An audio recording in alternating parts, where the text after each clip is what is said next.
Elias had spent 20 years staring into the blue-tinted void of an X-ray screen, a gateway that offered a ghostly glimpse into the private lives of travelers.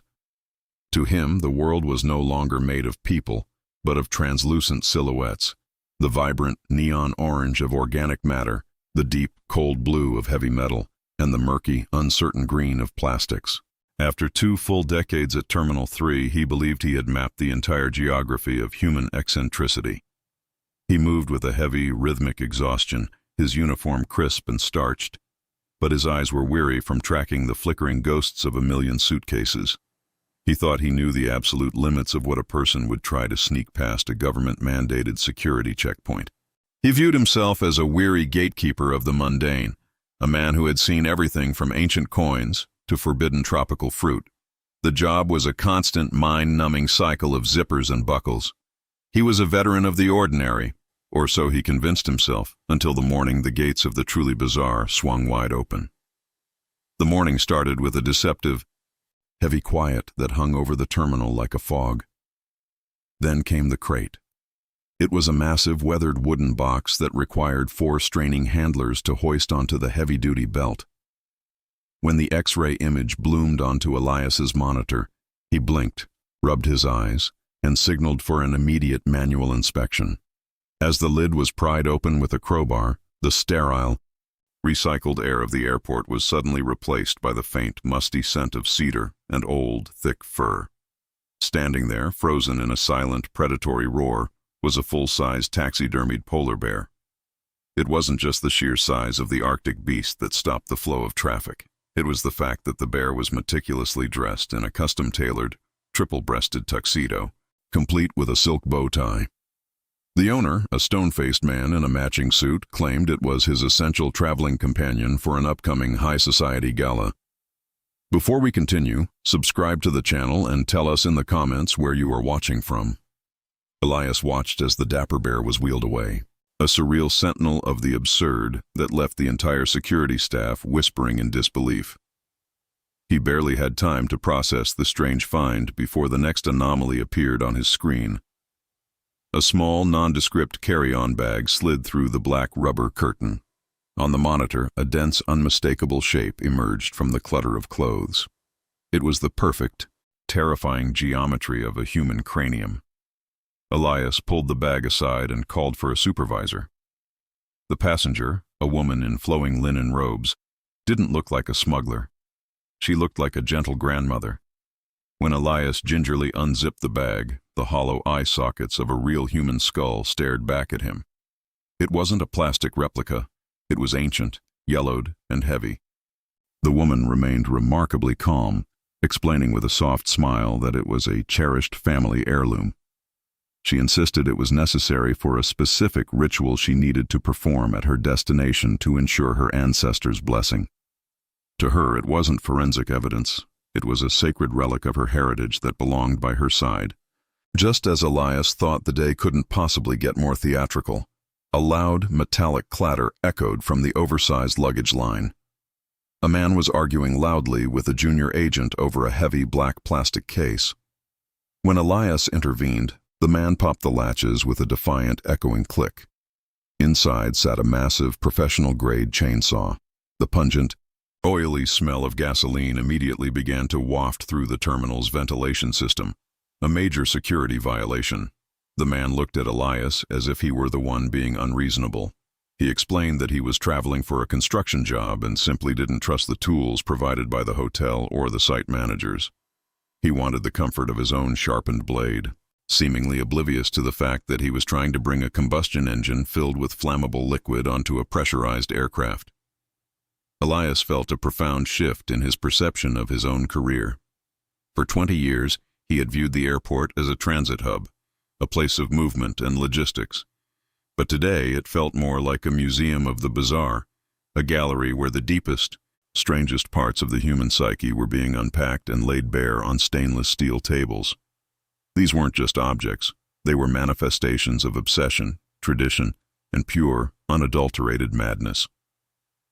As the sun began to dip below the horizon, casting long, golden shadows across the tarmac, a final bag for the shift rolled onto the belt.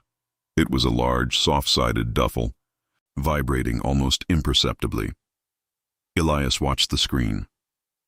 The image that formed wasn't metal or plastic. It was a massive, pulsing mass of organic material. As he zoomed in, he saw something shift within the bag, a slow, heavy undulation that defied the constraints of the fabric. It was something alive, something enormous, and something that should never have been able to fit inside a suitcase. The vibrating duffel bag sat on the stainless steel inspection table like a living, breathing heart. Elias signaled for the K9 unit and the specialized biohazard team, his own pulse hammering against his ribs in a frantic rhythm. As the supervisor carefully gripped the zipper, the sterile, recycled air of Terminal 3 seemed to grow heavy with anticipation. When the bag finally fell open, it didn't reveal weapons or narcotics in the traditional sense. Instead, the agents found dozens of brightly colored Pringles cans stacked neatly as if for a summer picnic. But as an agent reached for one, a dry, papery rattle erupted from within the cardboard, a sound that chilled the blood of everyone in the room. Inside the canisters were not potato chips, but highly venomous snakes, their scales shimmering with a lethal, oily sheen under the harsh LED lights. The owner, a man with hollowed eyes and trembling hands, didn't try to run. Instead, he reached out toward the containers as if to comfort the hooded cobras, whispering that these creatures were his souls, his only true family in a world that didn't understand him. To Elias, it was a harrowing glimpse into a mind where the line between companionship and a death wish had completely dissolved. The smuggler wasn't looking for profit. He was looking for a way to carry his own private madness across international borders. The chaos of the serpents had barely been contained when a new disturbance erupted near the primary boarding gates. A man was attempting to pass through the metal detector not with a service dog, but with a 4-foot-long alligator secured by a flimsy nylon leash. The reptile's golden, slit-pupil eyes scanned the panicked crowd with predatory indifference, its powerful tail twitching against the linoleum floor. When Elias confronted the traveler, the man produced a crumpled, sweat-stained piece of paper, claiming the beast was a certified emotional support animal for his chronic anxiety.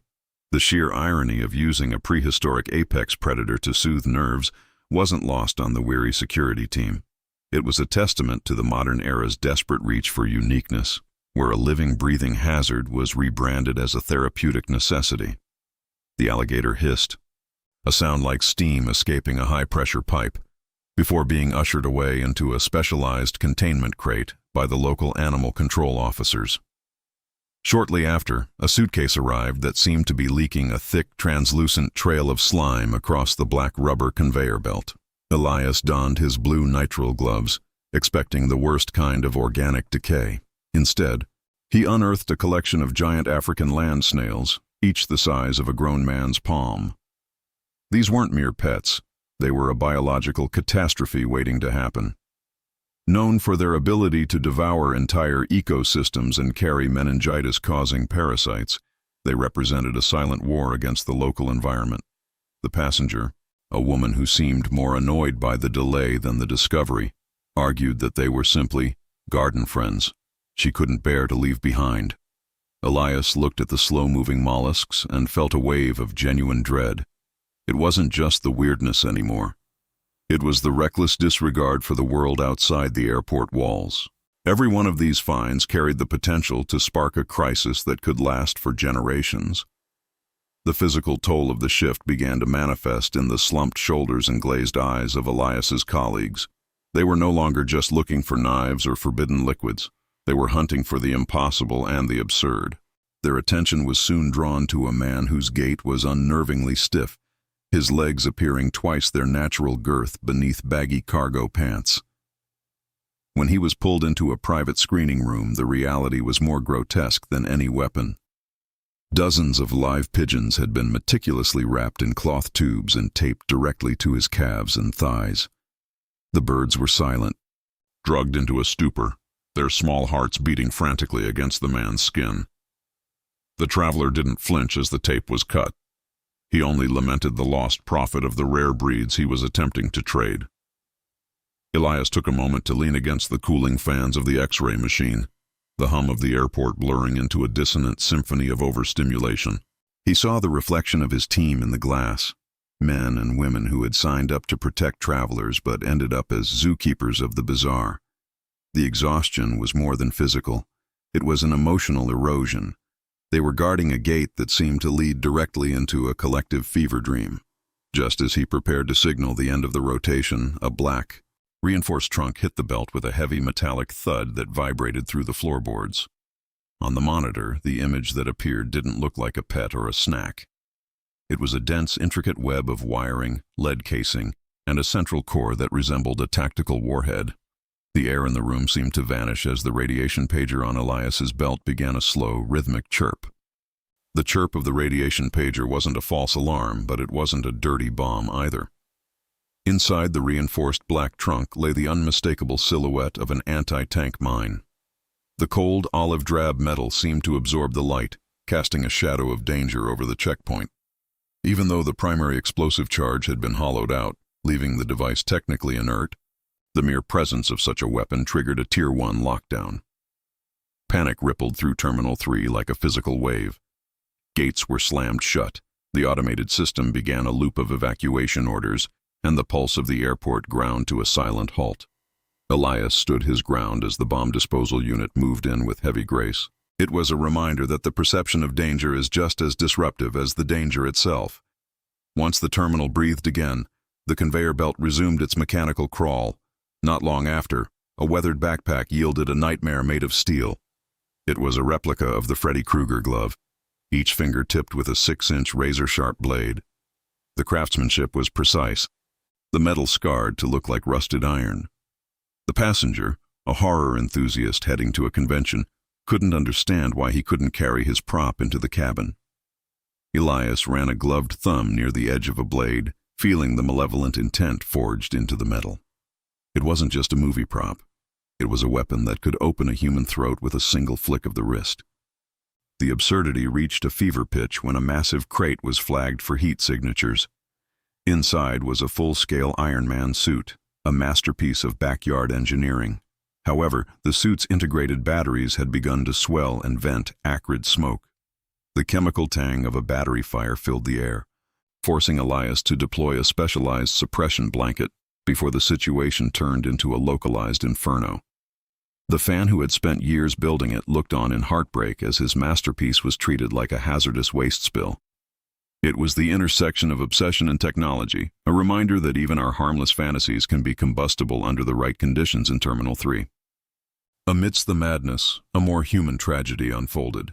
A young traveler stood before Elias with a carved African ritual mask. She had been told by a stranger at her hostel that the mask was a sacred heirloom that needed to be delivered to a relative. Elias noticed the unnatural weight and the way the beads didn't sit flush against the grain. His fingers found the hollow compartment hidden behind the mask's screaming expression. It was packed with illicit substances, a classic mule tactic targeting the vulnerable. Seeing the girl's genuine terror, Elias didn't call for an arrest. Instead, he signaled the authorities to treat her as a victim, choosing to see the human soul beneath the crime. The parade of the bazaar continued with a floral suitcase belonging to a woman in her 70s. Inside, wrapped in lace, were 3 medieval morning stars, heavy wooden handles tipped with spiked iron balls. When Elias questioned her, she smiled and insisted they were traditional meat tenderizers from her home village. The image of this tiny woman wielding a weapon designed to crush armor was almost too much for the staff to handle. The maces were confiscated, leaving the woman huffing about the quality of modern culinary tools. As the night deepened, a courier arrived with a diplomatic pouch, a bag that usually glided through security with minimal interference. However, the seal was frayed, and the weight shifted in a way that felt wrong. Elias, acting on instinct, slid it onto the scanner. The image that flickered onto the screen defied every law of biology. It was a skeletal structure that looked avian, but with elongated, segmented limbs that resembled human fingers, all curled around a central glowing orb. It was a silhouette that shouldn't exist, a mystery wrapped in diplomatic immunity that sent a fresh chill down his spine. The diplomatic pouch was quickly ushered away by federal agents, leaving Elias and his team standing in a vacuum of unanswered questions. There was no time to process the skeletal anomaly they had just witnessed, for the conveyor belt continued its relentless march, delivering a large, olive-green duffel bag that looked strangely alive. It shifted and bulged as if something inside were struggling against its constraints. When Elias unzipped the bag, the collective breath of the security team hitched. Tucked inside, amidst a mess of soiled towels and empty water bottles, were 2 white lion cubs. They were no larger than house cats, their snowy fur stained with grime. Their eyes were half open, glazed over by the heavy sedatives the smugglers had used to keep them quiet during the long flight. The cruelty of the discovery hit Elias like a physical blow. In 20 years, he had seen plenty of greed, but this was a different category of malice. These weren't just items to be confiscated. They were fragile lives being treated as high-value cargo. As the airport's emergency veterinary team was summoned, Elias reached out a gloved hand, gently stroking the forehead of the smaller cub. It let out a faint, mewling sound that broke the silence of the screening room. The smuggler, a man who had tried to look like any other tourist in a Hawaiian shirt, offered no apology, only complaining about the investment he was losing. It was moments like these that made the job feel less like security and more like standing on the front lines of a war against human depravity. The emotional weight of the lions hadn't even begun to lift when the next item arrived. It was a 19th-century coffin made of dark, heavy mahogany and decorated with ornate silver handles that had turned black with age. The passenger, a man with pale skin and an unnerving practiced smile, claimed it was a theatrical prop for an avant-garde play. However, as the coffin sat on the stainless steel inspection table, a thick, cloying odor began to seep out from beneath the lid. It wasn't the smell of a prop. It was the unmistakable earthy scent of decay mixed with old cedar and chemical salts. When the lid was finally pried open under the watchful eyes of the police, they didn't find a corpse, but something equally disturbing. The interior was packed with ancient funerary artifacts, gold coins and jade jewelry, all stolen from a recently excavated tomb. The prop was a morbid vessel for a massive haul of black market antiquities. Before the team could catch their breath, a shipment of what appeared to be bulk confectionery was flagged. On the X-ray, the hundreds of Snickers bars showed a density that was impossible for chocolate and caramel. Elias picked up one of the bars and nearly dropped it. It weighed several pounds. Using a pocket knife, he scraped away the brown waxy coating, revealing the brilliant, heavy luster of 24-karat gold. Each bar was a solid block of bullion, painted to look like a common snack. It was a fortune hidden in plain sight, worth millions of dollars, being moved by a man who looked like he shouldn't be able to afford a bus ticket. The audacity of the scheme was breathtaking, a testament to the lengths people would go to bypass the global financial net. Following the gold, a small, lead-lined box yielded a find that felt truly alien. Inside was a single jagged rock, no larger than a fist, with a dark, glassy crust. It was a Martian meteorite, a fragment of another world that had survived the descent through Earth's atmosphere. It felt cold to the touch, carrying the silent weight of billions of years of cosmic history. It was a piece of scientific history, stolen from a National Museum's vault. Elias held the box with a sense of reverence. It was a piece of the stars, something that should have been studied by researchers, not hidden in a smuggler's carry-on. The night was supposed to be winding down, but the airport had one more secret to yield. A nondescript lead-lined briefcase entered the X-ray tunnel. As it moved past the sensors, the radiation pager on Elias's belt didn't just chirp this time. It let out a continuous high-pitched scream that cut through the hum of the terminal. The display showed levels that were climbing into the red zone. The team froze, their faces turning pale under the fluorescent lights. This wasn't a piece of history or a drugged animal. This was a briefcase bleeding invisible, deadly energy. The high-pitched scream of the radiation pager was a physical weight in the air of Terminal 3. It didn't just signal a threat. It announced a breach of reality that silenced the usual hum of the airport. Elias felt the hair on his arm stand up, not from the radiation itself, but from the sudden, sharp realization that the stakes had shifted from the bizarre to the lethal. He immediately signaled for a total evacuation of the immediate screening zone, his voice calm but layered with the authority of 2 decades on the front lines. The lead-lined briefcase sat alone on the stainless steel belt, a silent gray monolith that seemed to absorb the fluorescent light around it. When the specialized hazardous materials team arrived, their movements were robotic and precise, draped in thick protective layers. They didn't open the case on the floor. They moved it to a containment chamber. Inside, they discovered a relic that felt like a ghost from the Cold War, a navigation component from a Soviet-era satellite. It was a complex spherical mass of blackened wiring and scorched shielding, with a core that still pulsed with a dying radioactive heat. Stolen from a forgotten museum in Eastern Europe, it was being moved as a high-value collector's item, a piece of space race history that was literally killing its carrier with every mile traveled. The sheer recklessness of the smuggler, who sat in an interrogation room with a look of vacant indifference, was a chilling reminder that for some, the value of an object far outweighed the sanctity of human life.